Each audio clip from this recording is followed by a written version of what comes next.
The vice presidential debate between Ohio Senator JD Vance and Minnesota Governor Tim Walz is now, of course, in the history books.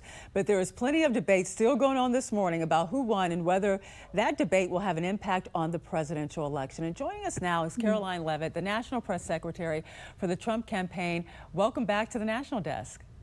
Thanks for having me. It's great to be with you this morning. Yeah, I see you have a big smile on your face there. Now, this debate definitely was a different vibe from the presidential debate.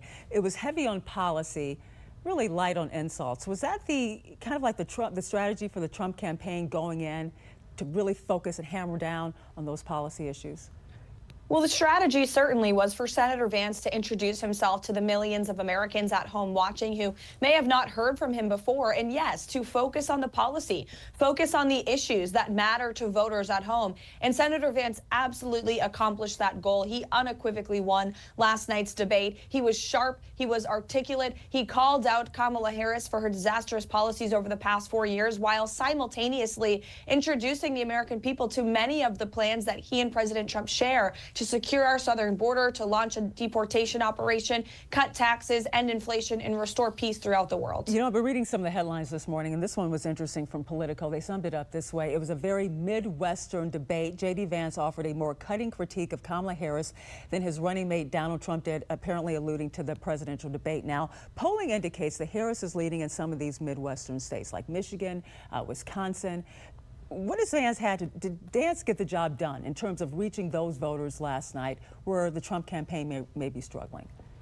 There's a lot of polls out there. Some of them do show President Trump leading in the Rust Belt as well. We know it's going to be a tight race, no doubt about it. We've always said that. And I think Senator Vance did what he had to do last night to appeal to those voters. Senator Vance himself comes from a working class family in the Midwest. He grew up in poverty in Ohio, put himself through Yale Law School, and then went on to become a United States Senator. He has truly lived the American dream through hard work, and he can relate to the struggles of families who feel left behind. And they feel left behind by Kamala Harris and Joe Biden, who have ushered the worst inflation crisis in a generation. You see, the port strikers are currently protesting because their wages not keeping up with the pace of inflation. Everyday Americans are hurting. Senator Vance did a great job relating to their suffering last night and then offering real solutions to solve it. And, you know, we're starting to get some polling data coming out from that debate. You had a CNN instant poll right after the debate that didn't show like a lopsided victory for Vance, but it showed that he scored higher with debate watchers. I think it was 49%, 51%, 49%. You also had a poll from CBS that showed that Vance won the debate as well. But there were other issues that we noticed in the polling data. Debate watchers also said that they felt Tim Walz is more in touch than JD Vance with the needs and problems of people like them. And that broke down this way. 48% for Walz, 35% for Vance. Does he need to address that going forward? Where do you go from here? I think he addressed it last night, and he did a phenomenal job. I think Governor Walz, if anything, proved that he's not ready for prime time. He stumbled a few times. He had a bizarre comment saying that he's friends with school shooters and never really corrected himself. Presumably, that was a mistake and tripped over his own words. But that's what happens when you don't engage in media interviews. Senator Vance has done more than 100 media interviews since becoming the vice presidential candidate. So many more Americans have been able to hear from him than they have from Governor Walz, because he and Kamala Harris, his strategy has been really to hide away from the press. It's unacceptable. You need to be out there talking to voters and answering tough questions from the media. And so I think last night Governor Walz's inexperience in doing that as the vice presidential nominee really showed itself. You know, one of the big moments really catching a lot of attention this morning is when JD Vance, his mic was cut off. The CBS anchor said that Haitian migrants in Ohio have legal temporary status to be in the country, and that's when Vance's mic was cut off as he was describing the CBP One app. Now, this issue in Springfield has become a lightning rod for controversy for the Trump campaign. Now, where does the campaign go from here when it comes to illegal immigration and also regarding the Springfield claims?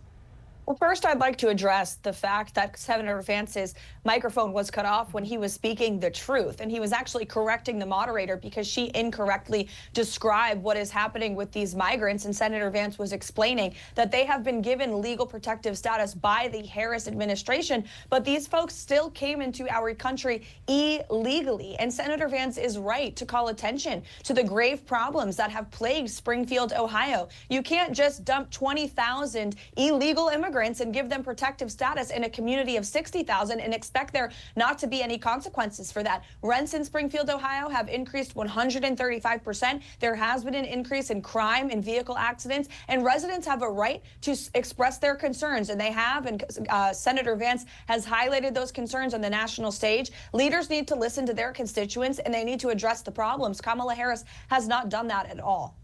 You know, the presidential race is tied in a 538 poll. It said Harris is ahead by 48.4%. Trump is at 45.8%.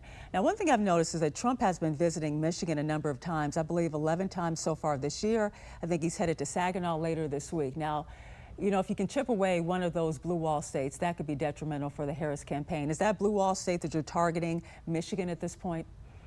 We're chipping away at all of the blue wall states. President Trump is increasing his lead amongst voters in Michigan, in Wisconsin, and even in Minnesota, a strong Democrat stronghold. Governor Walz, of course, is the sitting governor from there. But President Trump is still making historic ground because there are working class people in all of these states who feel left behind by Kamala Harris, who is currently in the White House. And Kamala Harris owns the economic failures of the past 4 years. She wants to increase taxes on these working families who are already struggling to afford gas and groceries and rent and mortgage payments, and they're watching their family be put last ahead of illegal immigrants. Kamala Harris allowing more than 20 million of them into the country, many of them being flown to Democrat-run cities, given free stays in hotels and prepaid debit cards. That is totally unfair to working class people in Michigan and in Wisconsin, and President Trump speaks for them. He's going to stand up for them again like he did in his first term in the White House, and that message is resonating, and we are certainly seeing that in the polling. National Press Secretary for the Trump campaign, Caroline Leavitt, thanks for joining us. Thank you, Angela.